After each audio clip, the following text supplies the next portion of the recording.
Kabanata 3181 hanggang Kabanata 3190. Kabanata 3181. Bigla na lamang, kasunod ng utos ng unang emperador, ang mga kabataan at makapangyarihang tauhan ng lahi ng mga Diyos, Protoss, na natakot sa pamamaraan ni Yehan na walang saysay ngunit hindi pumapatay, ay tumakas ng sabay-sabay patungo sa malayo na parang binigyan ng kalayaan, at ang mga batang makapangyarihang tauhan ng lahi ng mga halimaw, monster race, ay nag-atras din ng mabilis. Ang unang emperador at si Baxia ay nakalaya rin mula sa kanilang mga kalaban. Ang pagdating ni Wang Chui at Kang Tianzan ay nagpahiwatig ng kawalan ng katiyakan sa buong larangan ng digmaan, bagamat tila natakot si Wang Chui kay Yehan, walang nakakaalam kung anong plano ang mayroon ang higanteng demonyo na ito. At sa ang panig naman papasok si Kang Tianzan, na matagal nang nagtatago. Siyempre, kahit na umatras ang lahi ng mga Diyos at lahi ng mga halimaw, ang dalawang lahing ito ay nagdusa ng malaking pinsala sa ilalim ng malupit na pamamaraan ni Yehan. Si Yehan ay may seryosong mukha. Ang pagdating ni Wang Chui at Kang Tianzan ay talagang nagpabigat ng kanyang loob. Bagamat ang mga Diyos at halimaw ay malubhang nasugatan, kung sasali sina Wang Chui at Kang Tianzan, ang puwersa ni Yehan ay walang anumang pagkakataong manalo. Unti-unting nagwawakas ang digmaan, at ang buong mundo ay nahati na sa apat na kampo, ang panig ni Yehan, ang mga Diyos at halimaw, ang mga demonyo, at ang libingan ng langit, heavenly burial. Ang unang emperador at prinsipe Baxia ay nakatayo sa parehong kawalan, at pareho silang nakatingin kay Yehan na may masamang tingin. Dapat ay pumunta sila para patayin si Yehan, ngunit sa huli ay nagdulot sila ng malaking pinsala sa sarili nilang puwersa. Wang Chui, gusto mo ring sumali at magsaya? Tanong ni Yehan na may walang pakialam na tono. Maraming batang makapangyarihang tauhan ang nakapaligid sa kanya, kabilang ang mga general ng Dragon ng Langit, Tianlong Generals, si Li Zhengdao ng lahi ng tao, ang lahi ng mga halimaw, ang Akademya ng Xinwu, at ang bundok ng Daan ng Langit, Tiandao Mountain. Ang mga mata ng buong mundo ay nakatuon sa higanteng demonyo. Bagamat ang pagdating nito ay huminto sa digmaan, paano nila hindi ipagbabawal ang demonyong may sariling lihim na layunin? Nang marinig ito, ngumiti si Wang Chui at sinabi, "Kapatid na Ye, masyado bang mababaw ang aking pag-iisip? Hindi ba mas mabuti na mag-usap-usap tayo ng may kabutihan, bakit kailangang kumilos tulad ng isang walang isip na tao?" Nang marinig ito, nanigas ang unang emperador at prinsipe Baxia. Walang isip, ang mga salita ni Wang Chui ay parang panlalait sa kanila. Kaya, dumating ka rito para maging tagapagtaguyod ng kapayapaan. Sumikip ang mga mata ni Yehan at tiningnan si Wang Chui. Anong uri ng patibong ang ginagawa ng kabilang panig? Hindi siya naniniwala na talagang walang hinihingi si Wang Chui. Hehe, ang lahat sa mundo ay nandito para sa kapakinabangan. Dumating ako rito ngayon para humiram ng isang bagay sa kapatid na Ye. Gusto mo bang ibigay ito sa akin? Mahinang ngumiti si Wang Chui, na parang hindi nakakapinsala sa tao at hayop. Walang pakialam na sinabi ni Yehan, hindi ko alam kung ano ang gustong hiramin ng higanti. Hiramin ang iyong ulo para gamitin. Hiramin ang iyong ulo para gamitin. Ang ngiti sa mukha niyang hindi nakakapinsala ay unti-unting naging lubhang seryoso, parang isang mapanlikhaing lobo na ipinapakita ang kanyang masamang bahagi sa sandaling iyon. Nang makita ang malungkot na mukha ng higanteng demonyo, nang manigas ang unang emperador at prinsipe Baxia, lumitaw din ang isang mapanlikhaing ngiti sa kanilang mga mukha, hanggat plano ni Wang Chui na atakihin si Yehan, hindi sila matatalo dito ngayon. Tungkol kay Kang Tianzan, kapag ang sitwasyon ay mas malakas kaysa sa tao, kahit natulungan niya si Yehan, hindi siya makakakuha ng anumang benepisyo. Ang pagpili na naiwan kay Kang Tianzan ay manatili lamang o kumuha ng espada at ituro kay Yehan. Habang ang malalakas na salita ni Wang Chui ay kumakalat sa mundong ito, isang nakakatakot na lamig ang kumalat mula sa katawan ni Yehan. Ang mapanlikhang tao na ito ay sa wakas ay tumigil na sa pagtatago. Ang mga may kaalaman sa panig ni Yehan ay may seryosong mukha. Ang paglahok ni Wang Chui sa digmaan ay magiging isang matinding laban na may kaunting pagkakataong manalo para sa kanila. Gusto mong hiramin ang aking ulo. Sa tingin ko, hindi pa may kakayahan si Wang Chui na gawin iyan. Kung talagang nagagalit ako, tinitiyak kong ang pinsala ng iyong lahi ng mga demonyo ay mas masahol pa kaysa sa lahi ng mga Diyos at lahi ng mga halimaw. May lakas ka bang subukan ito? Ang mukha ni Yehan ay malungkot. Kakalabanan lang niya ang mga Diyos at halimaw. Bagamat naharap niya ang maraming panganib, mayroon pa ring tinitiyak si Yehan at hindi niya ginamit ang lahat ng kanyang mga lihim na sandata. Siyempre, ginawa ito ni Yehan para ipagbawal ang mga demonyo na hindi pa lumitaw. Dahil ang mga Diyos at halimaw ay lumitaw na, hindi naniniwala si Yehan na mawawala ang mga demonyo sa magandang palabas na ito, at tiyak na ang kabilang panig ay lihim na nanunood. Maraming paraan, at naghahanda si Yehan para sa mga demonyo. Siyempre, ayaw ni Yehan na itulak ang sarili sa ganitong sitwasyon maliban na lamang kung talagang kailangan. Sa huli, kapag nakarating na sa puntong iyon, walang makakakuha ng anumang benepisyo. Hehe, kinakatakutan mo ako, kapatid na Ye.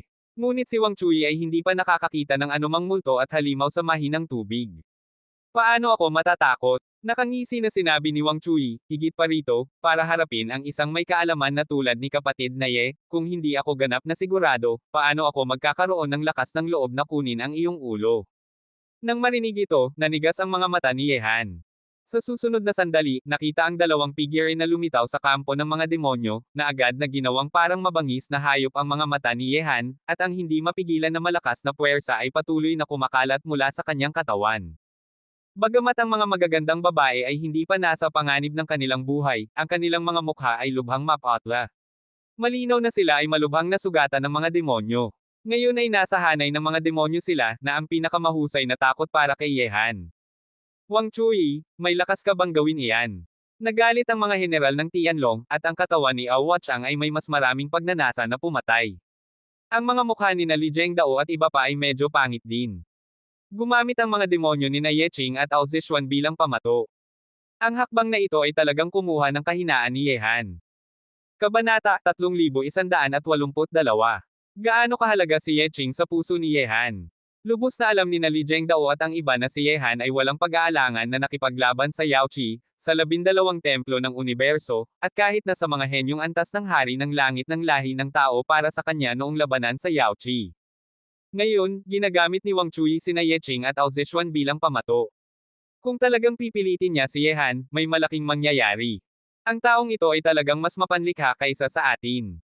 Tumingin si Prinsipe Baxi kay Wang Chui na may takot.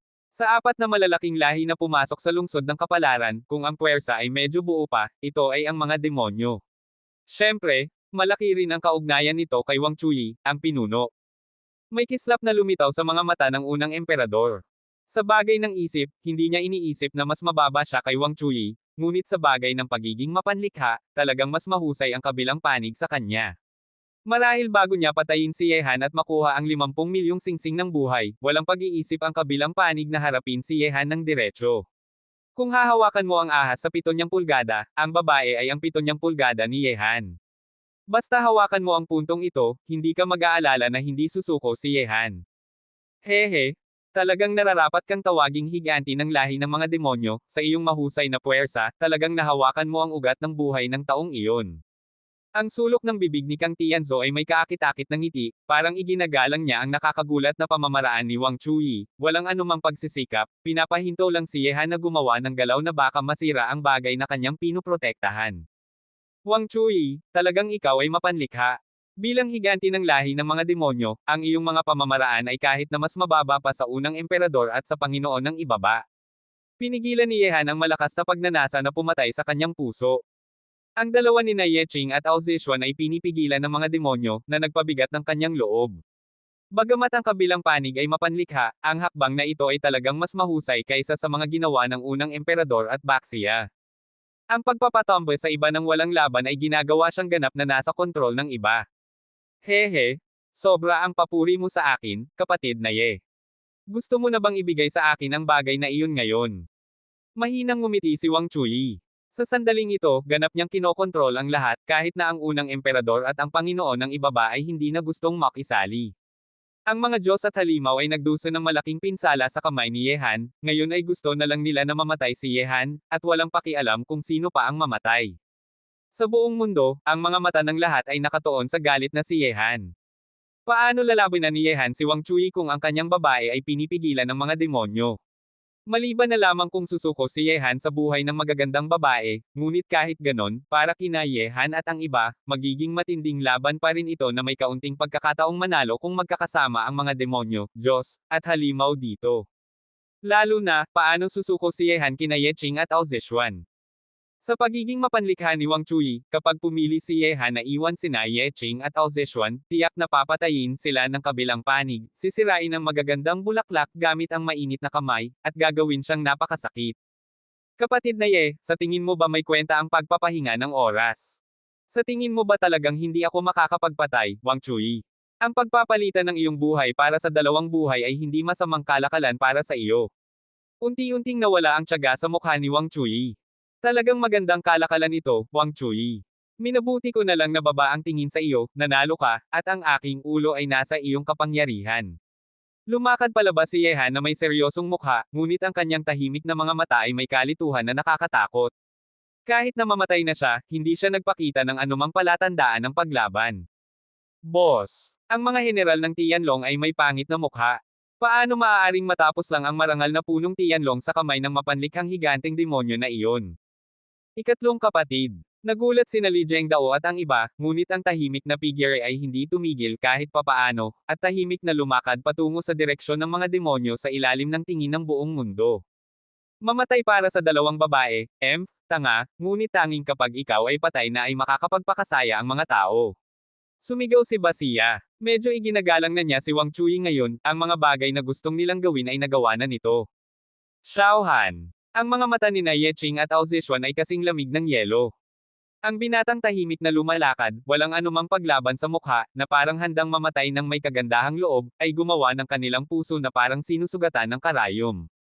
Kahit na pumasok na sila sa larangan ng banal na lupa at langit na halimaw, hindi nila maibibigay ang anumang tulong sa kanya.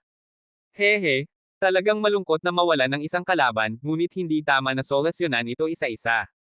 Sumigaw si Wang Chui, na pinamumunuan ang tatlong hari ng langit at si Xiao Wushao na malakad na lumabas. Kailangan niyang maging maingat sa mga tigre na malapit ng mamatay. Sa paligid ng kawalan, ang mga mata ng langit at lupa ay lahat na nakatingin sa binatang lumalakad patungo sa direksyon ng mga demonyo sa sandaling ito. Mamatay para sa dalawang babae, ito ay walang alinlangan na isang katangahang pag-uugali sa mga mata ng mga Diyos, halimaw, at demonyo. Gayunpaman, bilang higanti ng lahi ng mga demonyo, nagplano siya para sa lahi ng tao sa loob ng maraming taon at mahusay sa pagpaplano. Paano hindi maiintindihan ni Wang Chui si Ye Han? Kahit na ang isang tao ay walang katapat, mayroon pa rin siyang sariling ugat ng buhay.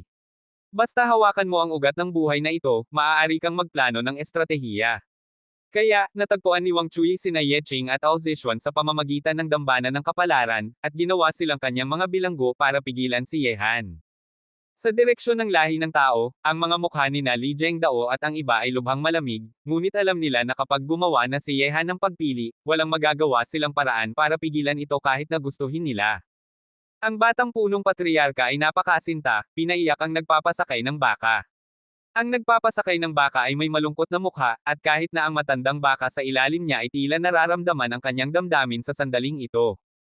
Ang kabutihan, katarungan, at karunungan ng batang punong patriarka ay walang kapantay, na hindi ko maabot. Tahimik na sinabi ni Chandao Shenchenyi. Habang papunta si Ye Han sa kanyang kamatayan, ang mga demonyong hari na sina Wang Chui at ang iba ay may pagnanasa na pumatay. Ang kalaban na ito, na kinakatakutan nila araw-araw, ay sa wakas ay mamatay sa kanilang kamay ngayon. Gayunpaman, sa ilalim ng tingin ng langit at lupa na ito, sa kampo ng mga demonyo sa sandaling ito, ang dalawang magagandang babae na nag-aalala at ang kanilang magagandang mukha ay puno ng luha ay biglang nawala ng parang bula. Oo, nawala sila ng parang bula, walang anumang bakas, at kahit na ang mga demonyong nagbabantay sa kanila ay walang paghahanda, kaya nakatingin lang sila ng walang magawa habang ang dalawa ay nawala ng parang bula sa gitna ng matinding pagbabantay. Ano ang nangyari, nasaan na sila? Mabilis na tumibok ang puso ng batang makapangyarihang tao ng lahi ng mga demonyo. Ang dalawang buhay na tao ay nawala sa ilalim ng kanilang mga mata. Paano sila hindi magugulat? Ang mga demonyo ay nagkontrol kay Ye Qing at Ao Zishuan bilang pamato kay Ye Han, paano nila pipigilan si Ye Han ngayon? Bigla na lamang, ang mga mata ng langit at lupa ay tumingin sa magulong kampo ng mga demonyo. Sa sandaling ito, walang anuman na bakas sina Ye Qing at Ao Zishuan doon. Kabanata 3183. Ano ang ginagawa ng mga demonyo? Nasaan na sila? Nagulat din ang mga Diyos at halimaw, at ang mga talukap ng mata ng unang emperador at ni Baxia ay nanginginig. Isang buhay na tao ang nawala sa harap ng lahat. Nang marinig ang ingay na ito, lumingon sina Wang Chui, ang higanti ng lahi ng mga demonyo, at ang iba. Sa sandaling ito, ang kanilang mga mukha ay naging lubhang pangit. Maingat silang nagplano at malapit ng matagumpay, ngunit saan napunta ang pamatong na ito para pigilan si Yehan? Isang grupo ng walang kwenta, hindi ninyo man lang maipagbantay ang dalawang babae. Nagalit ang hari ng langit na si Chen Zihao. Ngunit sa sandaling ito, isang batis ng pagnanasa na pumatay ang malakas na lumitaw mula sa kanilang likuran, bumalik. Sa malakas na sigaw, ang langit ay nagulat, at sa tabi ni na Li Zhengdao at ang iba, ang larawan, Avatar, ay tumilapon tulad ng isang batis ng itim na liwanag at nagsama sa tunay na katawan ni Yehan. Ang uri ng hininga ay biglang tumaas sa isang nakakatakot na antas.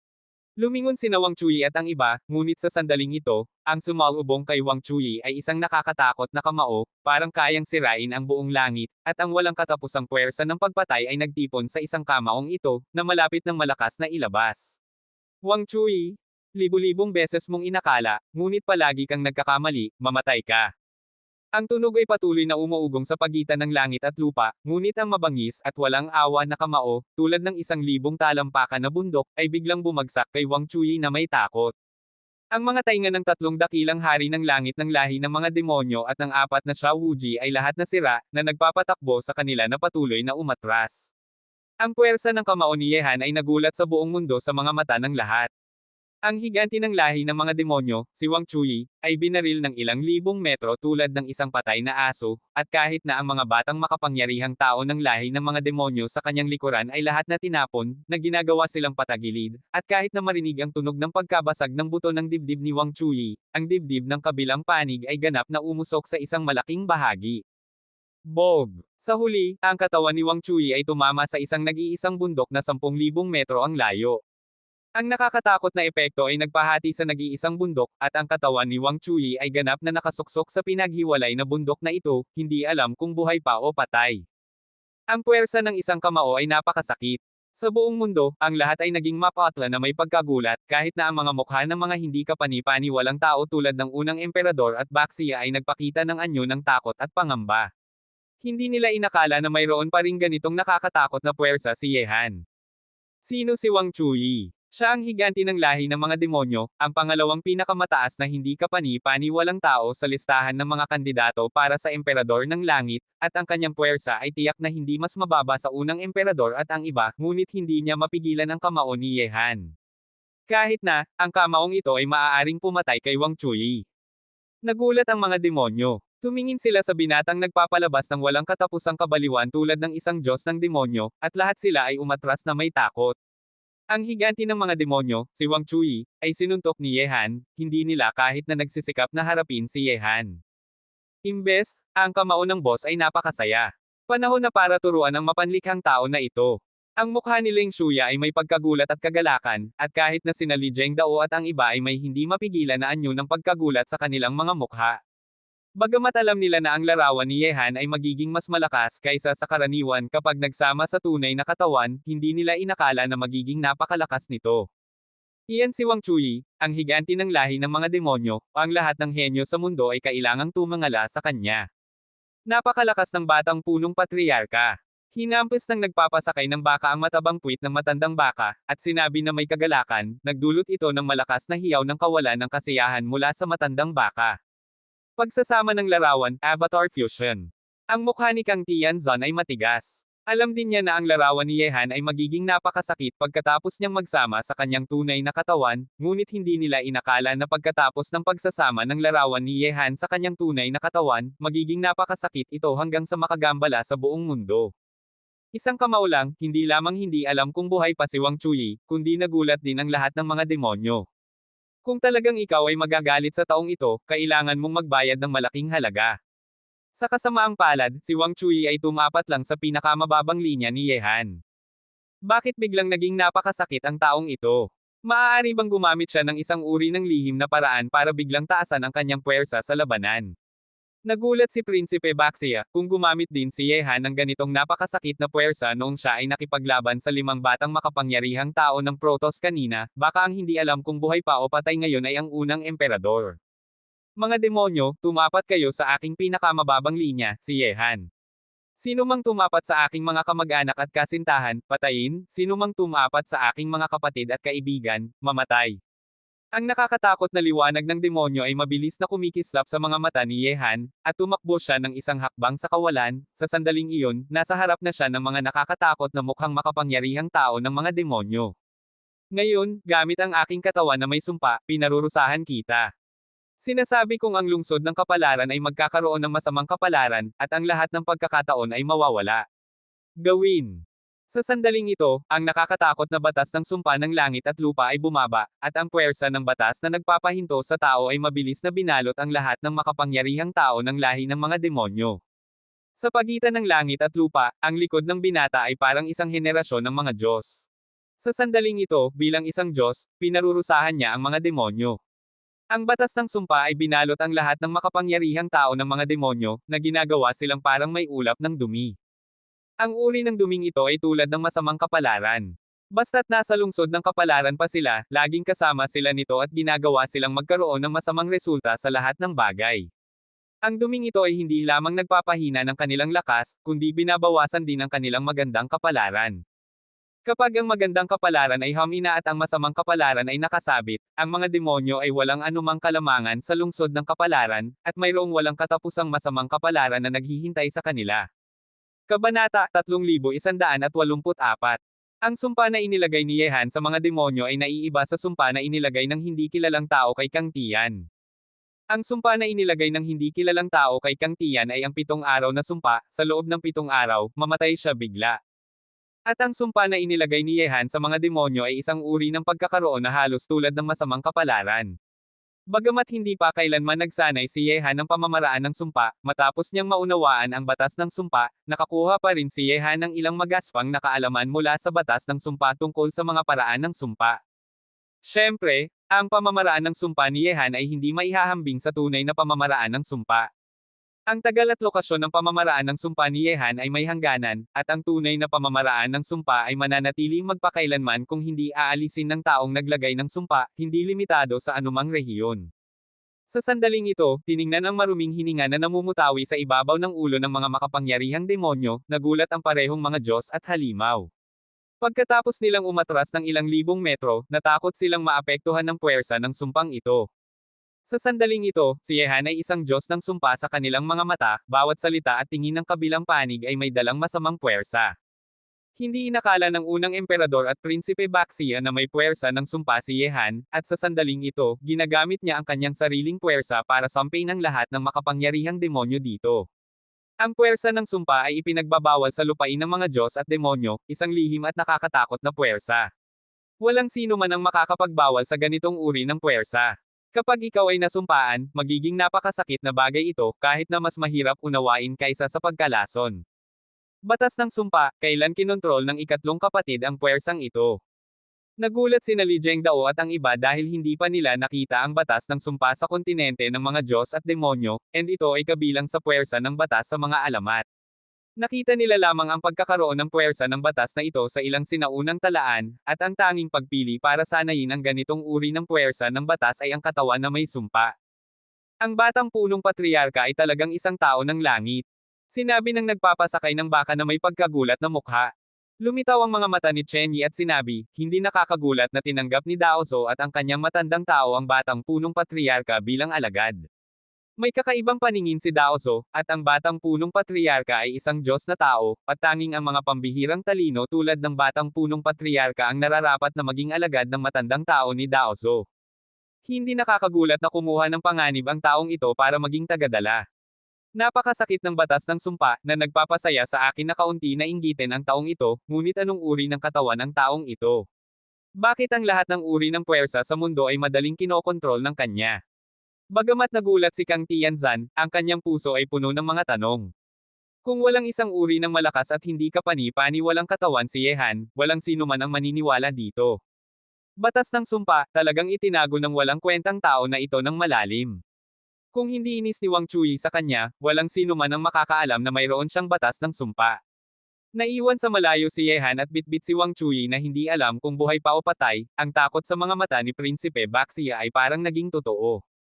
Maaaring isipin na kung hindi inilantad ni Yehan ang puwersa ng pagsasama ng larawan ngayon, pati na rin ang nakakatakot na batas ng sumpa, kapag siya ay nakipagharap kay Yehan sa hinaharap, tiyak na magiging napakasakit na bagay ito. Ang mukha ng unang emperador ay lalong nangangati sa oras na ito. Habang inilalantad ni Yehan ang mas maraming puwersa ng kanyang mga lihim na sandata, lalong lumalakas si Yehan sa kanyang isip, ginagawa siyang isang hindi kapani-paniwalang tao na tila walang lakas na malampasan siya. Hindi kailanman magiging mas mababa ang aking unang emperador sa sinuman. Ang lungsod ng kapalaran ay ang aking pagkakataon. Kapag ako ay muling isinilang, hindi ako naniniwala na ikaw, Yehan, ay tatahak sa aking ulo habang buhay. Malakas na sumigaw ang unang emperador sa kanyang puso, ang kanyang mga kamao ay mahigpit na nakakuyom, at ang kanyang mga kuko ay malalim na pumasok sa kanyang laman. Umalis. Siyempre, gaano man kalakas ang paniniwala ng unang emperador at ang kanyang puso ng daan ay hindi mamatay, totoo na hindi siya nakakatakot na harapin si Yehan sa sandaling ito. Walang sino man ang nakakatakot na baliwalain ang puwersang mayroon si Yehan sa sandaling ito, pati na rin ang nakakatakot na batas ng sumpa. Kung ang kabilang panig ay maglalagay din ng sumpa sa Protoss, pagkatapos ay magiging mahirap para sa Protoss na magkaroon ng magandang hinaharap sa lungsod ng kapalaran. Sa sandaling ito, nawala ang Protoss ng parang bula sa ilalim ng pamumuno ng unang emperador. Hindi nakakatakot na manatili si Basia, at pinamunuan ang Monster Clan na umalis ng sabay-sabay. Dati, sa plano ng unang emperador at Baxia, basta't makisali si Wang Chuyi at pagsamahin ang puwersa ng kanilang tatlong lahi, tiyak na nila mapapatay si Yehan sa mundong ito. Sa kasamaang palad, nalaman nila hanggang sa talagang inis nila ang tigre na ang puwersang mayroon ang kabilang panig, kahit na may puwersa ng kanilang tatlong lahi, magiging napakahirap para nilang patayin siya, at kahit na magdusa sila ng malaking pinsala. Sa maikling panahon, nawala ang mga halimaw, Diyos, at demonyo sa mundong ito. Nagtulungan silang harapin si Yehan, hindi lamang sila nabigo, kundi nagdusa pa sila ng hindi mabilang na pinsala. Maraming batang makapangyarihang tao ng Yaozo at Godzo ang pinatay ni Yehan. At ang mga demonyo ay lalong malas. Dati silang may ganap na kalamangan, ngunit sa huli ay naging pinakamasamang partido. Ang pinakamataas na antas ng mga demonyo ay sinalita ni Yehan.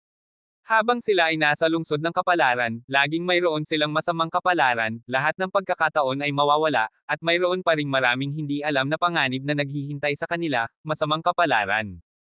Sa ibabaw ng kawalan, hindi pinigilan ni Yehan ang Yaozo at Godzo na umalis. Ang pinsala ng dalawang malaking lahi sa kanyang kamay ay sapat ng malala. Kahit na makakapatay pa siya ng maraming makapangyarihang tao ng Yaozo at Godzo, magtatagumpay si Yehan sa krisis ng pagkapagod sa huli. Higit pa rito, walang pagpipilian si Yehan kundi ipagbawal ang babaeng iyon na hindi pa kailanman lumaban. Walang sino man ang nakakaalam kung ano ang nangyayari sa kanyang puso. Hindi ka aalis. Sa ibabaw ng kawalan, lumingon si Yehan at tiningnan si Kang Tianzan. Ang walang pakialam na mga mata ay ginawang matigas ang 10 emperador ng Kang Clan. Nakita nila ang takot ng kabilang panig kanina, at walang iba pang sinabi, ang puwersa ng batas ng sumpa lamang ay nagpakatakot sa kanila. Tumingin din sina Li Zhengdao at ang iba kay Kang Tianzan. Kanina ay hindi nakisali o tumulong si Kang Tianzan, talagang nagpapatanong sa mga tao kung ano ang iniisip ng kabilang panig. Kabanata 3185. Bakit ako aalis? Ano, sinusubukan mo bang ibaling ang iyong baril sa akin ngayon? Tiningnan ni Kang Tianzan si Yehan na may matalim na mga mata. Malakas na tumawa si Yehan at sinabi, hindi, wala akong oras para doon, ngunit hindi ba ikaw, Kang Tianzan, ay nahikayat ng 50 milyong singsing ng buhay sa aking ulo? 50 milyong singsing ng buhay, sino ang hindi mahihikayat? Lalo na, ito pa ay ibinibili ang iyong buhay. Sumigaw si Kang Tianzan at sinabi, kahit na ang unang emperador, Basia, at Wang Chuyi ay nahikayat. Sa tingin mo ba ako, Kang Tianzan, ay makakatakas sa karaniwang gawi? Seryoso, kung walang masyadong aksidente, baka dapat tayong magkita sa digmaan ngayon. Kang Tianzan, talagang hindi ka nagsisinungaling. Kung sa susunod na beses ang iyong ulo ay nagkakahalaga ng 50 milyong singsing ng buhay, pagkatapos ay hintayin mo na lang ang aking aksyon, Yehan. Malamig na tingin si Yehan, kung talagang mamatay siya, anong kabutihan ang magagawa nito para sa lahi ng tao? Noong panahong iyon, makakablock ba si Kang Tianzan ng mag-isa ang mga makapangyarihang tao ng ibang malalaking lahi? Siyempre, hindi si Kang Tianzan si Yehan, kaya natural na may sarili siyang mga ideya. Hindi talaga pinapansin ni Kang Tianzan kung ano ang haharapin ng lahi ng tao, ang tanging pinapansin niya ay ang kapakinabangan ng kanya at ng Kangso. Kung mamatay si Yehan, ang daan patungo sa 50 milyong singsing ng buhay ay magiging mas maayos. Marahil isang araw, ngunit hihintayin kita. Pagkatapos sumigaw si Kang Tianzan, pinamunuan niya ang 10 emperador ng Kang clan na umalis. Wala nang sino mang nakakatakot na alisin ang mga tinak sa katawan ng babae na ito. Lumapit sina Li Zhengdao at ang iba at tiningnan si Kang Tianzan at ang iba na umalis.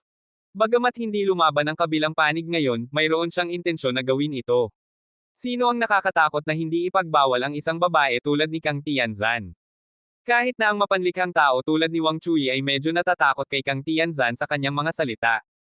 Ang batang punong patriarka ay muling isinilang, at ang kanyang biyaya ay kasing laki ng langit. Nakita ng nagpapasakay ng baka ang isang kahangahangang pagbabago ngayon. Ang nagpapasakay ng baka ay sumakay sa kanyang matandang baka at ngumiti ng masaya kay Yehan. Batang punong patriarka, ako si Chen Yi, ang matandang kapatid ng batang walang ginagawa na ito. Sinabi rin ni Chen Yi, ang kabilang panig ay nakasuot ng isang sinaunang damit ng Daoist, may dalang kahoy na espada sa likod, at may kalamangan sa kanyang mga mata palagi. Nang marinig ito, tumango na lamang ng ngiti ang nagpapasakay ng baka. Medyo natatakot siya sa kanyang matandang kapatid, makakapuri siya ng kanyang batang kapatid na babae, ngunit hindi niya masyadong pinapansin ang matandang kapatid na ito na hindi mahilig sa mabilis na bagay.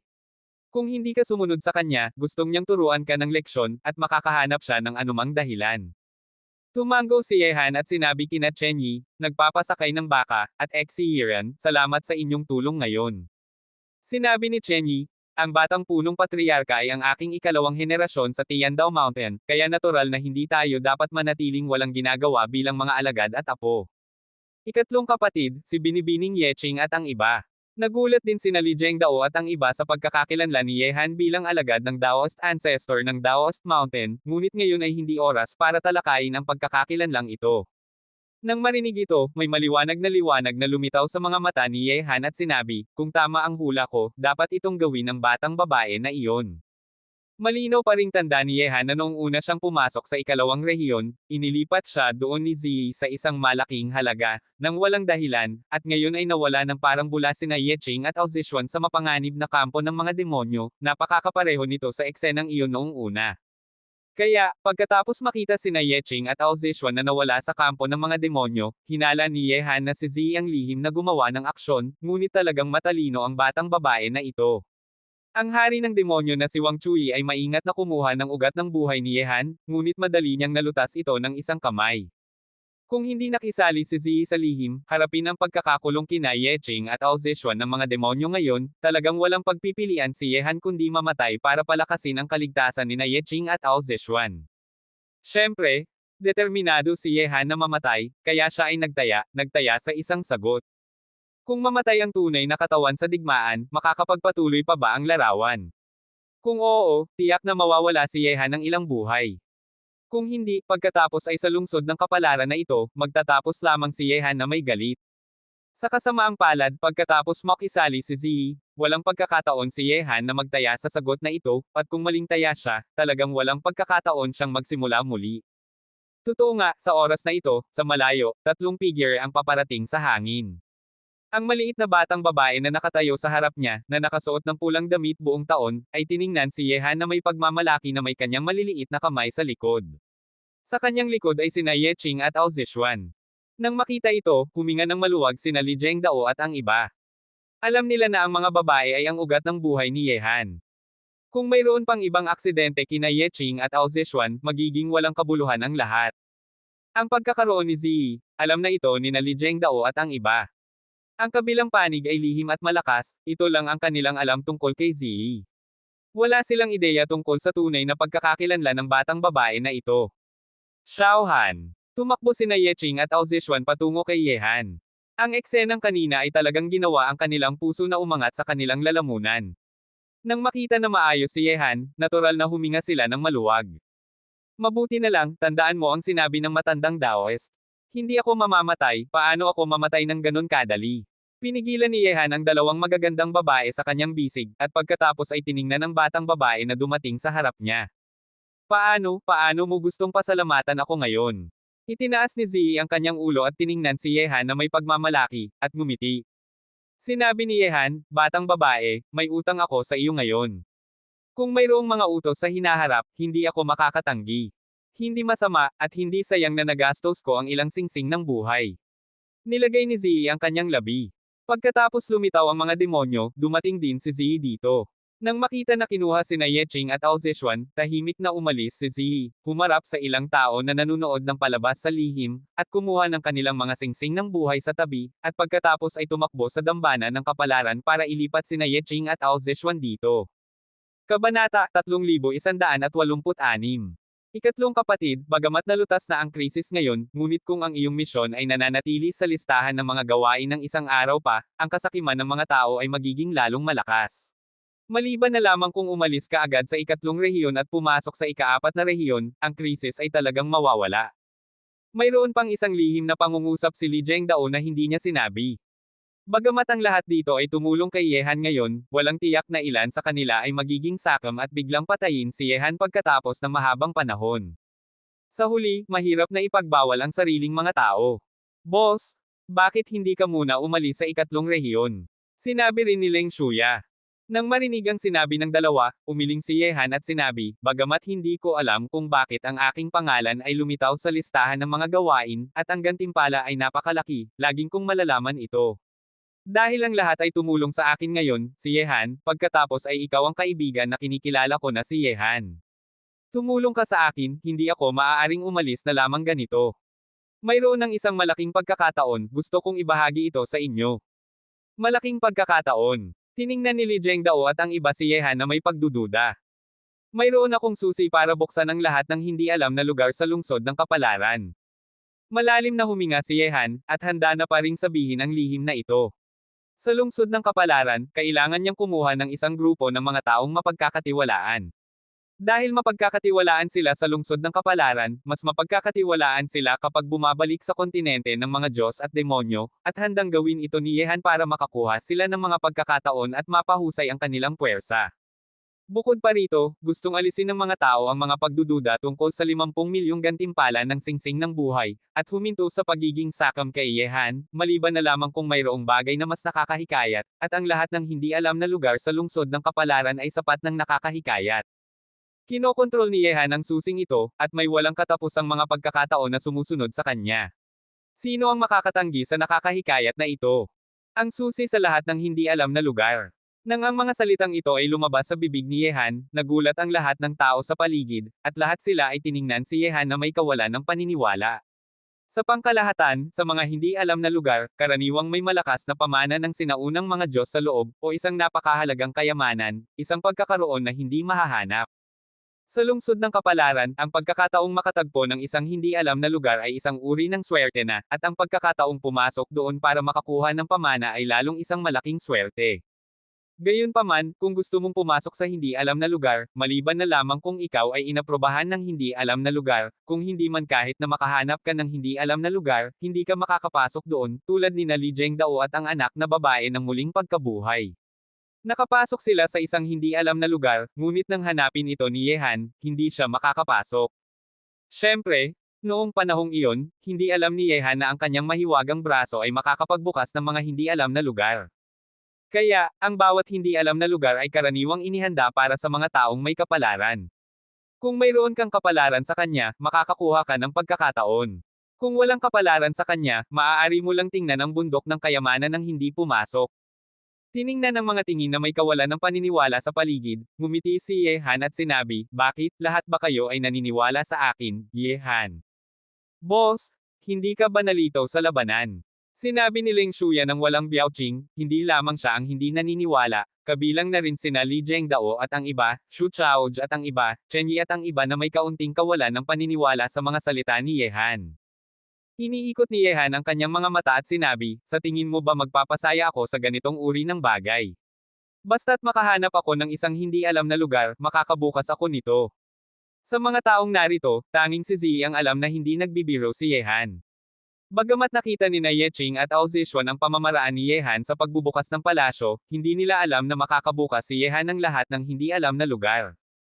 Batang punong patriarka, kung ganito man ang kaso, may alam akong isang hindi alam na lugar, ngunit hindi ako makakapasok doon. Tahimik na sinabi ni Chen Yi. Noong pumasok siya sa ikatlong rehiyon, swerte siya, nakatagpo siya ng isang hindi alam na lugar at nagtagal ng kalahating araw ngunit hindi pa rin makakapasok.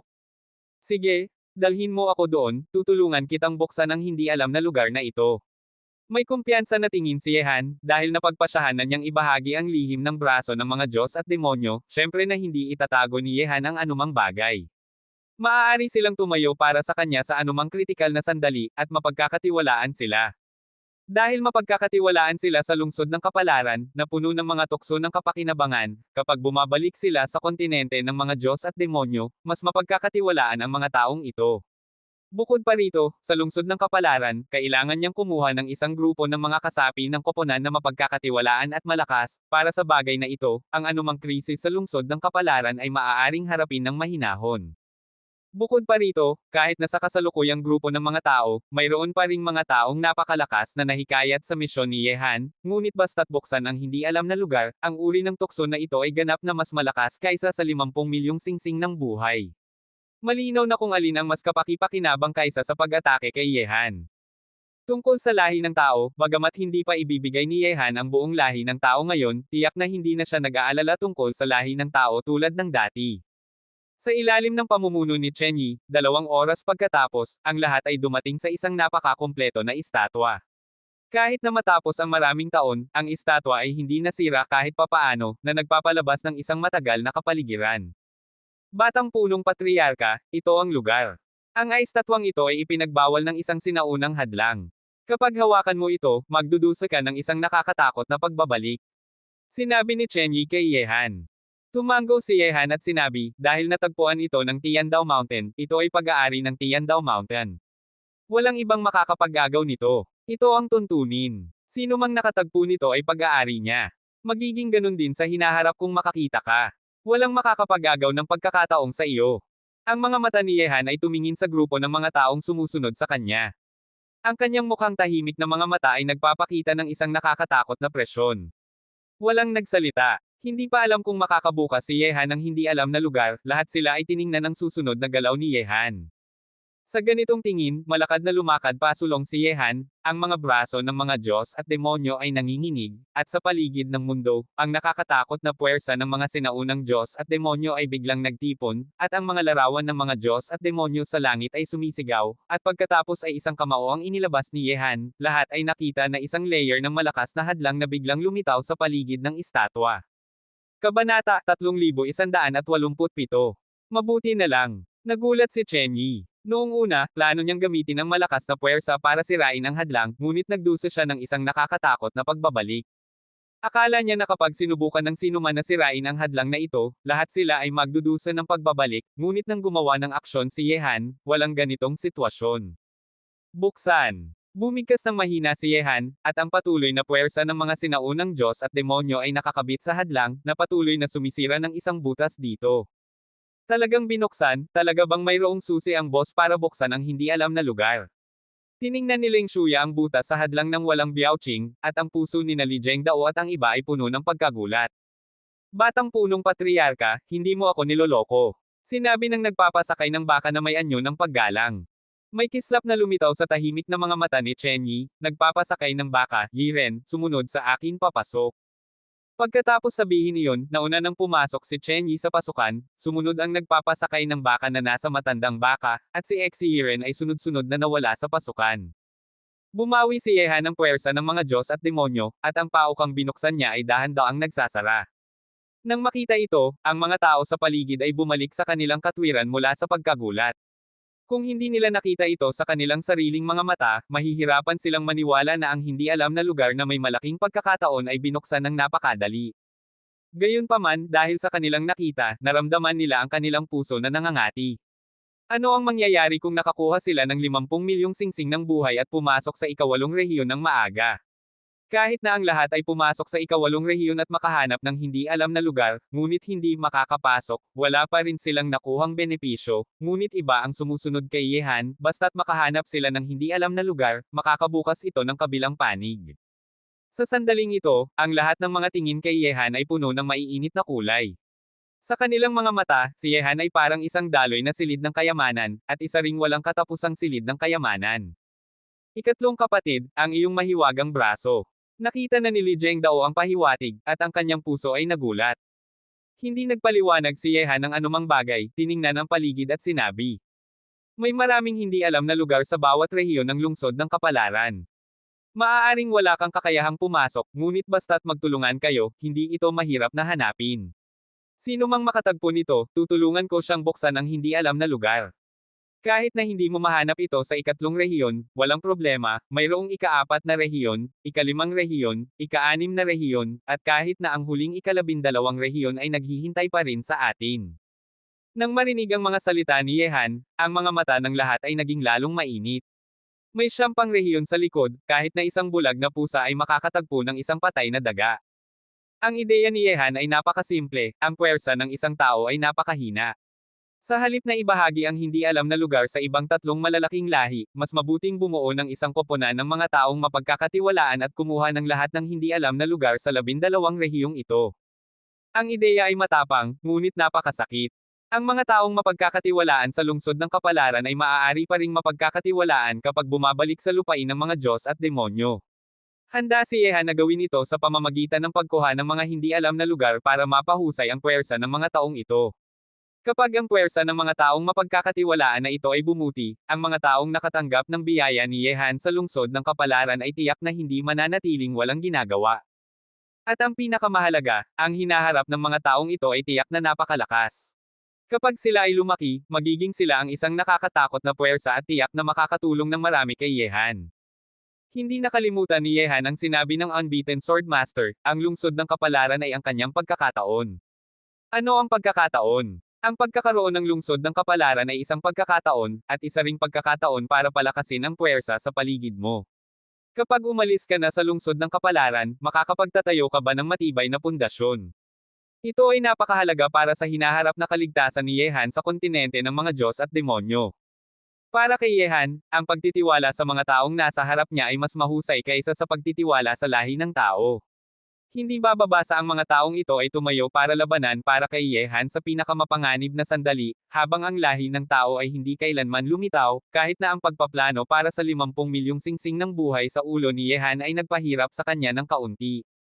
Siyempre, sa pamamagitan ng pagbuo ng isang koponan ng mga taong kanyang pinagkakatiwalaan para kumuha ng mga hindi alam na lugar na mayroon sa iba't ibang rehiyon, ang aksyon ni Yehan ay katulad ng pagputol sa swerte ng ibang lahi sa lungsod ng kapalaran. Kahit na hindi niya maabyutin ang lahat ng hindi alam na lugar, ngunit hindi bababa sa maaari niyang maabyutin ang karamihan ng mga hindi alam na lugar. Sa ganitong paraan, ang mga pagkakataon ng ibang lahi sa lungsod ng kapalaran ay lalong bababa. Isipin mo, maraming pagkakataon sa lungsod ng kapalaran ay naabutan na ng mga taong pinamumunuan ni Yehan. Sapat na ba ang natira para sa ibang tao? Gayunpaman, pareho pa rin ang pangungusap, ang puwersa ng isang tao ay napakahina. May sarili ring ideya si Yehan para sa aksyong ito. Bukod sa kumuha ng grupo ng mga taong ito at putulin ang swerte ng ibang lahi, mayroon pa siyang isa pang ideya, ang pagpapalitan ng mga bagay sa mga taong nakakuha ng pagkakataon sa hindi alam na lugar. Tulad ng nangyari kay Kang Tianzan noon, nagpalitan si Yehan ng sining ng Star Body Refining at si Kang Tianzan ng Arcane Secret Tome. Kapag ang mga taong ito ay nakakuha ng pagkakataon sa hindi alam na lugar, maaari rin siyang magpalitan ng pagkakataong kanyang nakakuha sa ibang tao. Sa ganitong paraan, makakakuha si Yehan ng maraming nakakatakot na martial arts na ipinasa mula sa sinaunang panahon. Ang mga nakakatakot na martial arts na ito ay maaaring gamitin bilang mga kayamanan ng hinaharap ng Tianlong. Sa pagkakaroon ng mga malalakas na kayamanang ito, ang pundasyon ng hinaharap ng Tianlong ay hindi malalampasan ng anumang lahi o puwersa. Bagamat maaaring hinalon si Yehan na nangangamkam ng kapakinabangan, ngunit para sa mga taong pumasok sa hindi alam na lugar, walang nawala sa kanila. Mabilis na, ang mga taong dumating dito kasama si Chen Yi ay lahat na umalis ng sunod-sunod, kahit na ang mga malalaking hari at mandirigma ng Tianlong ay ganun din. Mahigit sa 100 tao ang hinati sa mahigit sa 10 koponan at tumungo sa iba't ibang direksyon. Ang layunin nila ay tiyak na hanapin ang lahat ng hindi alam na lugar sa ikatlong rehiyon.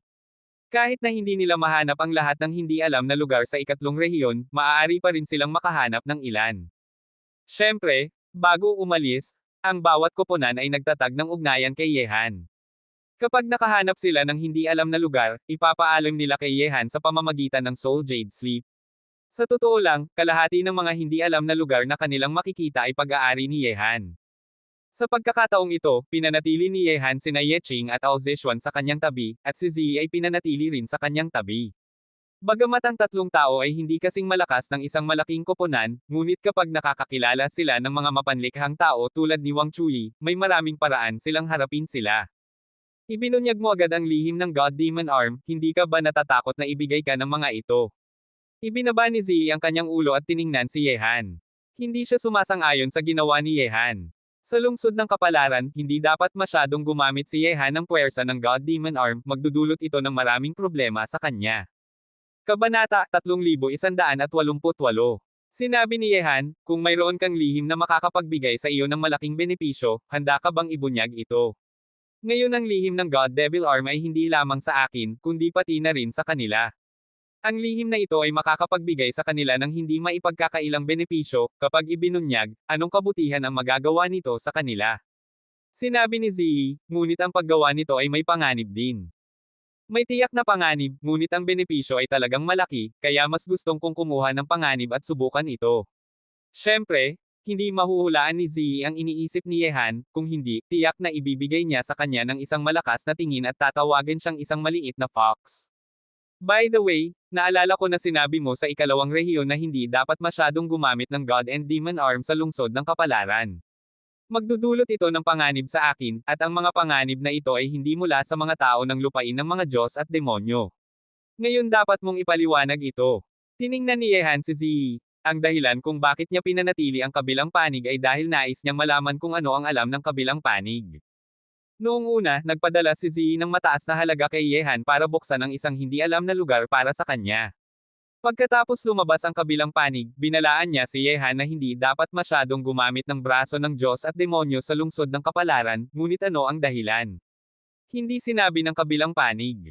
Nang marinig ito, umiling si Ziyi at sinabi, ang dahilan kung bakit hindi ko sinabi sa iyo ay dahil hindi ko pa ito lubos na alam sa ngayon, ngunit nalaman ko ang ilang bagay noong pumasok ako sa hindi alam na lugar na iyon, at ang mga bagay na ito ay may kaugnayan sa nakaraang panahon. Ang nakaraang panahon. Nagtataka si Yehan, bakit may kaugnayan ito sa nakaraang panahon. Patuloy si Ziyi. Ayon sa larawang nakuha ko, ang pagkawasak ng nakaraang panahon ay may kaugnayan sa mga kalaban sa labas. Upang ang mga susunod na henerasyon ay makapagharap sa mga kalaban na ito, ang mga malalakas na tao ng nakaraang panahon ay sunod-sunod na nanatili sa lungsod ng kapalaran. Ang pamana ng sinaunang panahon ay para sa mga susunod na henerasyon na magkaroon ng kakayahang labanan ang mga kalaban sa labas, ngunit mayroon pa ring maliit na bilang ng mga kalaban sa labas sa lungsod ng kapalaran, at ginagawa nila ang lahat para sirain ang pamana na iniwan ng mga sinaunang malalakas na tao. At ang iyong mahiwagang braso ay makakapagbukas ng lahat ng hindi alam na lugar sa lungsod ng kapalaran, kung matuklasan ng mga kalaban na ito mula sa labas, pagkatapos ay maiisip mo ang sitwasyong haharapin mo. Nang marinig ang mga salita ni Ziyi, nagulat sina Yehan, Yeqing, at Ao Zishuan. Kalaban sa labas. Anong uri ng kalaban ito? Ang pagkamatay ng nakaraang panahon ay talagang may kaugnayan sa kanila, at sa lungsod ng kapalaran na ito, mayroon pa ring ilang malalaking kalaban mula sa labas.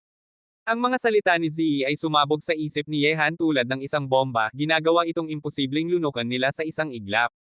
Bakit, nagulat ka? Tiningnan ni Ziyi ang tatlo ni Yehan na nakatulala sa pwesto at sinabi. Nagulat din ako noong nalaman ko ito, ngunit mula noong nakita ko ang tatlong mata na higanti sa hadlang ng langit, alam kong totoo ang mga ito. Mayroong iba pang hindi alam na lahi sa labas ng kontinente ng mga Diyos at demonyo, at ang hindi alam na lahing ito ay nakatingin sa kontinente ng mga Diyos at demonyo. Napakalakas nila, kung hindi mawawasak ang nakaraang panahon, at, sa hula ko, ang mga hindi alam na tao ay maaari ring isa sa mga kalaban na ito sa labas. Hindi alam. Ang puso ni Yehan ay tumibok, sila ba ang mga kalaban mula sa labas? Paano mo nakita iyon? Ang puso ni Yehan ay nanginginig. Ang sinabi ni Ziyi ay napakasakit, hindi lamang nito kinasasangkutan ang lihim ng pagkamatay ng nakaraang panahon, kundi pati na rin ang isang malakas na hindi alam na lahi. Saan ang mga kalaban na ito sa labas? Gaano sila kalakas? Dahil ang nakaraang panahon ay nawasak sa kanilang mga kamay, babalik pa ba ang mga kalaban na ito sa labas? Ito ay isang intusyon lamang. Sinabi ni Ziyi, lumalabas ang mga hindi alam na tao tuwing bubuksan ang lungsod ng kapalaran. Para sa atin, maaari silang sabihin ng mga kalahok o tagapagmasid sa lungsod ng kapalaran. Sinasabi silang mga kalahok dahil palagi nilang ginagamit ang iba't ibang tukso para akitin ang mga henyo na pumasok sa lungsod ng kapalaran na gumawa ng iba't ibang transaksyon sa kanila, ngunit lumahok sila, ngunit bihirang nilang pakialaman ang direksyon ng mga henyo ng iba't ibang lahi na pumasok sa lungsod ng kapalaran, tulad ng isang tagapagmasid na nanunood ng lahat ng ito. Ngunit bakit lumalabas ang mga hindi alam na tao sa lungsod ng kapalaran? Ang kanilang pinagmulan ay lahat na isang misteryo. Kaya, hinala mo na ang hindi alam na tao ay isa rin sa mga miyembro ng malaking kalaban sa labas. May kislap na lumitaw sa mga mata ni Yehan at sinabi, "Marahil, ang iyong hula ay hindi walang katwiran. Tinatawag silang hindi alam, at tinatawag din silang mga sira ng daan. Kapag gumawa ka ng transaksyon sa kanila, kahit na makakuha ka ng malaking benepisyo, sisirain din ito ang puso ng daan ng isang henyo.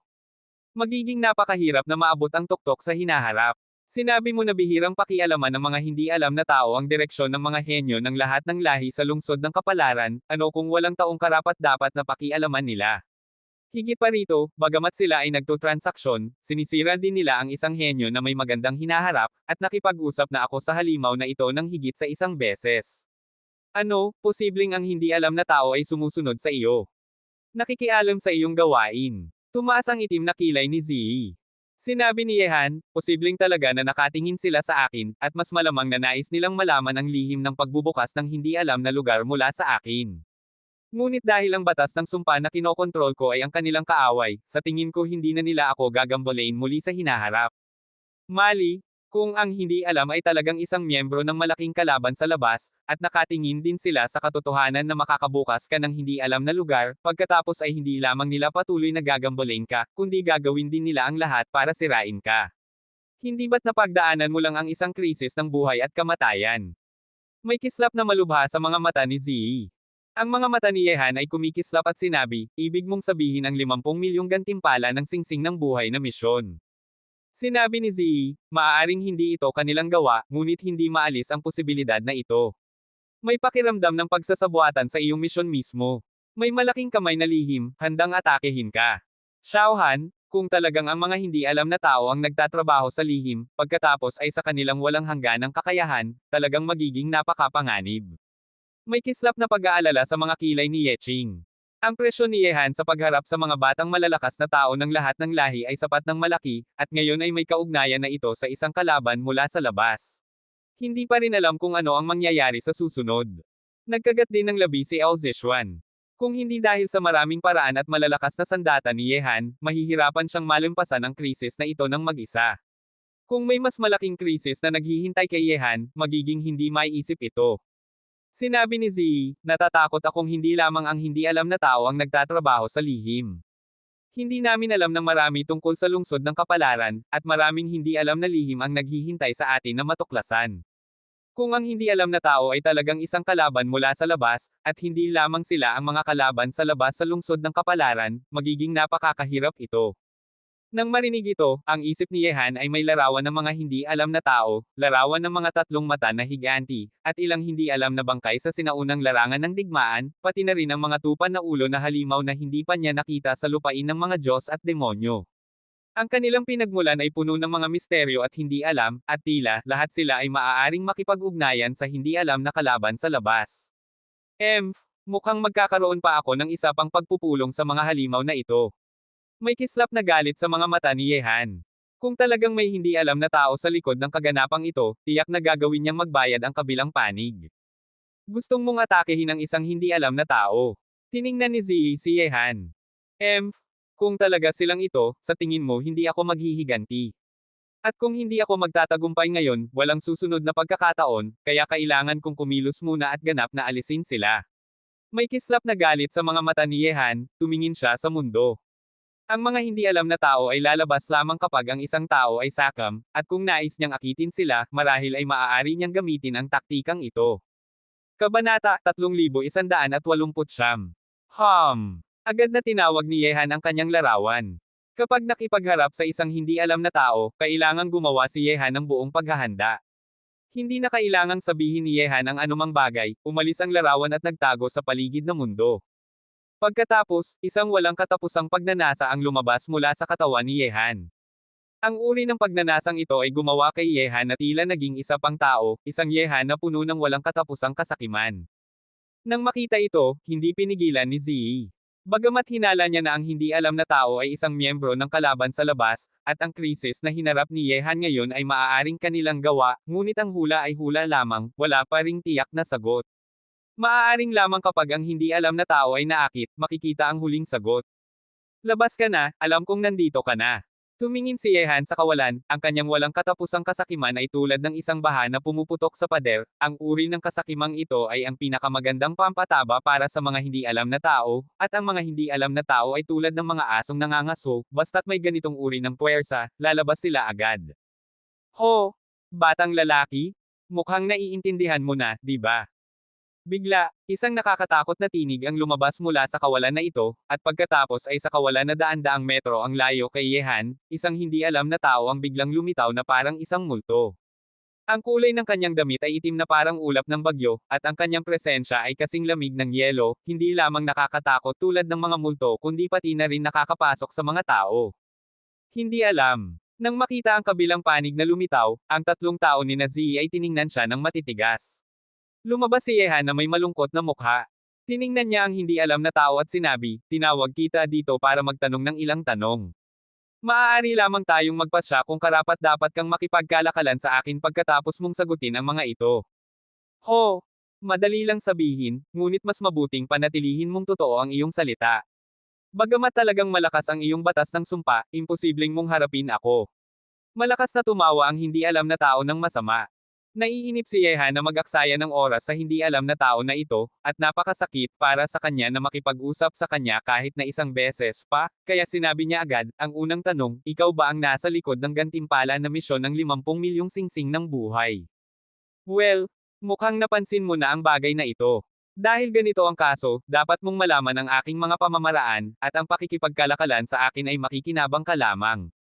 Malamig na sinabi ang hindi alam na tao. Nang marinig ito, ang nakakatakot na masamang puwersa ay muling dumaloy sa katawan ni Yehan. Lahat ng ito ay talagang gawa ng nakakapinsalang bagay na ito, ngunit paano nagawa ito ng hindi alam na tao na ito? Ito ay ganap na katulad ng pagkagambala sa mga tuntunin ng laro sa lungsod ng kapalaran. Totoo nga, ang isang hindi alam na tao ay nagmamanipula sa likod. Medyo nagulat ang tatlo ni Nazi, mukhang ang kanilang hula at resulta ay napakalapit. Ang katawan ni Yehan ay puno ng nakakatakot na masamang puwersa, at ang kanyang itim na mga mata ay naging kasing lamig ng yelo, tila nais niyang patuyuan ang buong mundo. Ang mga bagay sa listahan ng mga gawain ay talagang inplano ng hindi alam na tao na ito sa likod. Itinulak niya si Yehan sa kabilang panig ng lahat. Kung hindi dahil sa maraming paraan at malakas na puwersa ni Yehan, talagang matatalo na siya ngayon. Haha, nararamdaman kong gustong mong patayin ako. Tiningnan ng hindi alam na tao si Yehan na may masamang ngiti, ngunit dahil sa layo sa pagitan nila at ni Yehan sa sandaling ito, hindi talagang nag-aalala ang hindi alam na tao. Kahit na gamitin ni Yehan ang batas ng sumpa para harapin siya, makakalabas siya dito agad. Tama ka. Malamig na sinabi ni Yehan, ngunit ito ay ang unang tanong lamang, at ang pangalawang tanong, ang iyong pinagmulan ay may kaugnayan sa isang sinaunang kalaban sa labas. Ho! Mukhang marami kang alam, ngunit alam mo bang ang mga taong dating pumasok sa lungsod ng kapalaran at alam ang mga lihim na ito ay karaniwang patay na. Malamig na tumawa ang hindi alam na tao, ang mga lihim na ito ay dapat na manatiling nakatago, at ang mga taong alam ito ay maaari lamang maging isang patay na tao. At ang mga taong hindi alam ito ay hindi inaasahan na sa ikatlong rehiyon lamang, alam na ni Yehan ang ilang mga lihim na nakatago sa kasaysayan. Sinabi ni Yehan, kaya sinabi mo na halos lahat ng mga taong pumasok sa lungsod ng kapalaran at natuklasan ang mga lihim na ito ay namatay sa iyong mga kamay. Mali, namatay sila dahil sa kanilang sariling kasakiman at pagkainteresado. Tiningnan ng hindi alam na tao si Yehan ng malamig at sinabi, mukhang hindi mo lamang naiintindihan kundi nais mo ring kunin ang ilang mga lihim mula sa akin. Ngunit alam mo bang mas mabilis na mamatay ang mga taong maraming alam? Sigurado ka bang gustong mong malaman ang mga lihim na ito? Malamig na sinabi ni Yehan, ang mga taong maraming alam ay mabilis na mamatay dahil walang puwersang protektahan ang kanilang sarili. Ngunit iba ako. Ngayon kailangan mo lang sabihin sa akin ang sagot. Inaasahan kong tatandaan mo ang sinabi mo kanina. Pagkatapos mong itanong ang iyong mga tanong, mas mabuting gawin mo ang sinabi mo. Ang tinig ng hindi alam na tao ay nagpapakita ng isang nakakatakot na banta at sinabi, ang mundo na iyong tinitirhan ay talagang malakas, ngunit kakaunti lang ang nakatayo sa tuktok. Ang tinatawag mong nakaraang panahon ay napakalakas kumpara sa panahong ito, ngunit hindi pa rin makakatakas sa paraan ng pagkawasak, at ako ay talagang hindi isang lahi sa iyong mundo. Hindi mo talagang sinabi sa akin, may kaugnayan ka ba sa kalaban sa labas? Malamig na sinabi ni Yehan, bukod pa rito, bukod sa iyo, mayroon pa bang ibang kalaban sa labas sa lungsod ng kapalaran na ito? At bakit mo nagagawang makagambala sa mga tuntunin ng lungsod ng kapalaran? Hindi mo ba iniisip na napakasakim mo? Marami kang tinatanong, di ba? Malamig na sinabi ang hindi alam na tao, maaari ko lang sabihin sa iyo na ang pagkakaroon ng lungsod ng kapalaran ay isang uri ng balanse. Basta't hindi ito lumampas sa balanseng ito, maaari akong gumawa ng anumang bagay, kabilang na ang pagpapadala sa iyo diretso sa 12 rehiyon, kabilang na ang pagpapasok sa iyo sa larangan ng Holy Emperor ngayon mismo. Nang marinig ito, ngumiti si Yehan at sinabi, mukhang hindi ka pa handang sagutin ang aking susunod na tanong. Kung ganito man, bakit ako makikipagkalakalan sa iyo? Ho! Batang lalaki, humihingi ka ng kamatayan. Nagalit ang hindi alam na tao, at ang napakalamig na presensya ay patuloy na sumisigaw sa kanyang katawan. Bagamat hindi makikita ang mukha ng hindi alam na tao sa sandaling ito, tiyak na baluktot ang kanyang mukha. Ang masamang puwersa na lumalabas mula sa kanya ay mas nakakatakot pa kaysa sa mga multong nakikita noon. Kabanata 3190. Sa tingin ko ikaw ang humihingi ng kamatayan. Kung nais mong saktan ako, kailangan mong magbayad ng halaga. Ang nakakatakot na pagnanais na pumatay ay lumabas mula sa katawan ni Yehan, na ginagawa itong napakakatakot para sa galit na hindi alam na tao. Ang batas ng sumpa ni Yehan ay ang kanyang kaaway. Hindi ka marunong tumanggap ng biyaya, batang lalaki, hindi ka mabubuhay sa lungsod ng kapalaran. Gumalaw ang katawan ng hindi alam na tao, at malapit na siyang umalis sa mundong ito. Ngunit sa sandaling ito, sa paligid ng hindi alam na tao, isang nakakatakot na batas ang bumabalot sa mundo tulad ng isang hola, na mabilis na pinipigilan ang hindi alam na tao. Ang larawan ni Yehan na nagtago sa dilim ay gumawa ng aksyon, at ang batas ng sumpa ay bumabalot, ginagawa itong magpahayag ng isang nakakatakot na hiyaw ng hindi alam na tao, ngunit ang batas ng sumpa na bumabalot dito ay nagpahirap sa kanya na makalabas sa kawalan na ito. Dahil nandito ka na, huwag ka nang umalis, iwanan mo ang iyong buhay. Mabilis na gumalaw si Yehan tulad ng kidlat, at ang batas ng sumpa ay naging isang nakakatakot na sibat ng sumpa sa kanyang mga kamay, na direktang tumutusok sa ulo ng hindi alam na tao. Batang lalaki, kahit napatayin mo ako, hindi mo mapipigilan ang lahat ng ito, hindi pa man, hindi mo ako mapapatay. Gumamit ang hindi alam na tao ng lahat ng kanyang puwersa para labanan ang batas ng sumpa, hindi gustong payagan si Yehan na patayin siya. Mamatay ka! Hindi nagtira ng puwersa si Yehan. Ang sibat ng sumpa ay agad na sinira ang puwersa ng sumpa ng hindi alam na tao, at pagkatapos ay direktang tumutusok ang sibat sa kanyang ulo. Pagkatapos nito, ang katawan ng hindi alam na tao ay hamina, isang katawan na walang tunay na katawan, na naging mga hibla ng itim na usok sa mundong ito at nilamon ng batas ng sumpa. Batang lalaki, kahit napatayin mo ako, magiging parang patak ng tubig na nagpapuno ng dagat ito. Wala itong epekto, tiyak kang mamatay sa lungsod ng kapalaran, at lahat ng may kaugnayan sa iyo ay mamamatay. Habang humina ang katawan ng hindi alam na tao, ang kanyang tinig, tulad ng isang sumpa, ay nanginginig at napakasama. Kahit na ganito, hindi mo ito makikita. Huminga ng maluwag si Yehan at pinatay ang hindi alam na tao, naramdaman lang niyang bumababa ang bato sa kanyang puso. Naramdaman ni Yehan na ang buhay ng hindi alam na tao ay naging walang kabuluhan. Totoo ngang namatay siya sa ilalim ng kanyang batas ng sumpa. Ang batas ng sumpa ay ang kaaway ng hindi alam na tao, at ito ang pinakamabuting paraan para harapin sila. Siyempre, kung hindi natutunan ni Yehan ang batas ng sumpa at nakipagharap sa hindi alam na tao na ito, kahit na ang lakas ng laban ni Yehan ay napakalakas, maaaring hindi niya ito malampasan. Kahit na ang mga tao tulad ni Kang Tianzan ay halos namatay sa ilalim ng sumpa ng hindi alam na tao na ito, kahit na ang pinakamalakas na tao ay hindi makakapagtatag ng tiyak na makakakuha ng kalamangan. Xiaohan. Matapos sirain ng hindi alam na tao, agad na lumapit ang tatlo ni Na Yeqing, at sinabi ni Ao Zishuan, dapat nang patay na ang hindi alam na tao, di ba? Pinatay ang hindi alam na tao, hindi mo malalaman na ikaw ang una sa mga henyo na pumasok sa lungsod ng kapalaran sa bawat pagkakataon. Patuloy ni Ziyi na may kakaibang tingin, ngunit, kahit napatay na ang hindi alam na tao, palagi akong nakakaramdam na hindi ganito kadali ang mga bagay. Kahit na ganito, dahil kinuha na natin ang unang hakbang, hindi tayo maaaring huminto sa huli. Ano man ang plano ng mga kalaban sa labas sa lungsod ng kapalaran? Anong uri ng pagsasabuatan ang mayroon sila? Kung nais nilang harapin ako, patayin sila isa-isa. Ang mga mata ni Yehan ay kasing lamig ng yelo. Isang misyon lamang ng 50 milyong singsing ng buhay ang halos nagpahina kay Yehan. Kung talagang tinitiyak ng kalaban sa labas na harapin siya, hindi kailanman bababa si Yehan sa harap ng panganib. Ang tanging tunay na paraan para malutas ang problema ay patayin ang panganib. Natatakot akong buhay pa rin ang hindi alam na tao. Bahagyang nakakunot ang noo ni Ziyi, napakalakas ang kanyang tiwala sa kanyang intusyon. Hindi pa patay. Nagulat sina Yeching at Ao Zishuan na panood nila si Yehan na patayin ang hindi alam na tao, bakit hindi pa siya patay. Tumingin si Yehan kay Ziyi. Bagamat naramdaman din niya ito sa kanyang puso, hindi siya sigurado. Bagamat ang sinabi ng hindi alam na tao bago siya mamatay ay parang banta, mas marami itong parang isang masamang paghihiganti, ngunit patay na ang kabilang panig. Paano maghihiganti? Maliban na lamang, hindi talaga pinatay ni Yehan ang kabilang panig, at mayroon pa ring pagkakataong bumalik. Ito ay isang intusyon lamang.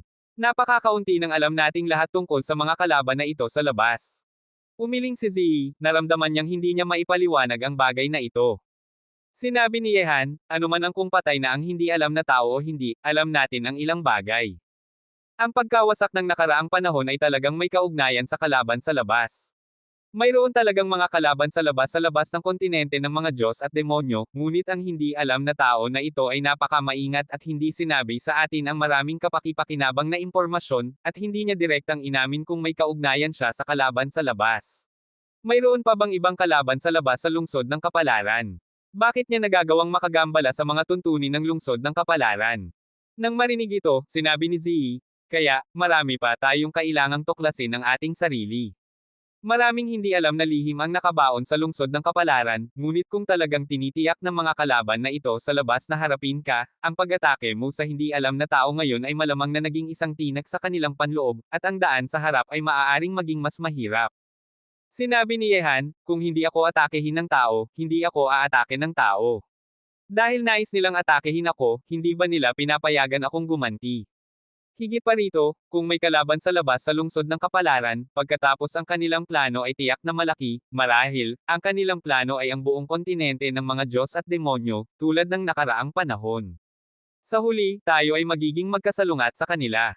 Tumango si Ziyi, umangat ng balikat at sinabi, sige, dahil ibinunyag mo na ang lihim ng demonic arm, dapat din akong hanapin ang aking sariling pagkakataon, at pagkatapos ay kailangang unahin mong tulungan ako. Huwag kang mag-alala, ang iyong gawain ay ang aking gawain. Tiningnan ni Yehan si Ziyi at patuloy na sinabi, sa totoo lang, dapat mong alam na palagi akong may pagdududa sa iyo, hindi lamang ang iyong pagkakakilanlan, kundi pati na rin ang iyong pagpasok sa lungsod ng kapalaran. Bagamat hindi ko alam paano ka pumasok sa lungsod ng kapalaran, dahil pumasok ka na, tiyak na malaki ito. Nang marinig ito, kumikislap ang mga mata ni Ziyi, ibinaba ang kanyang ulo at tiningnan si Yehan at sinabi, mukhang talagang hindi karaniwan ang iyong pagkainteresado. Sige, dahil nandito na tayo, ang layunin ng aking pagpasok sa lungsod ng kapalaran, maaari kong sabihin sa iyo, una, hanapin ang katotohanan tungkol sa pagkawasak ng nakaraang panahon, at pangalawa, hanapin ang paraan para tunay na pumasok sa larangan ng emperador ng langit. Ang paraan para tunay na pumasok sa larangan ng emperador ng langit. Medyo nagtataka ang tatlo ni Yehan. Wala nang emperador ng langit sa kontinente ng mga Diyos at demonyo. Bakit kailangang hanapin ito sa lungsod ng kapalaran? Bukod pa rito, ang salitang tunay, nangangahulugan ba ito na wala sa mga emperador ng langit sa kontinente ng mga Diyos at demonyo ang tunay na emperador ng langit? Maraming lihim na hindi mo alam. Sinabi ni Ziyi, ang emperador ng nakaraang panahon ay ang tunay na emperador ng emperador. Maliban sa pinakalumang emperador Zishan, ang iba pang mga emperador ng langit ay hindi itinuturing na nasa larangan ng mga emperador ng langit. Ano iyon? Medyo nagulat si Yehan. Maaari bang mayroong ilang hindi alam na lihim sa larangang ito ng mga emperador ng langit? Maliban kay Emperador Zishan, na itinuturing na tunay na malakas na tao ng mga emperador ng langit, ano ang tungkol sa tatlong malalaking mga emperador ng langit, Emperador Yan Tian, Emperador Huang Tian, at Emperador Kang Tian?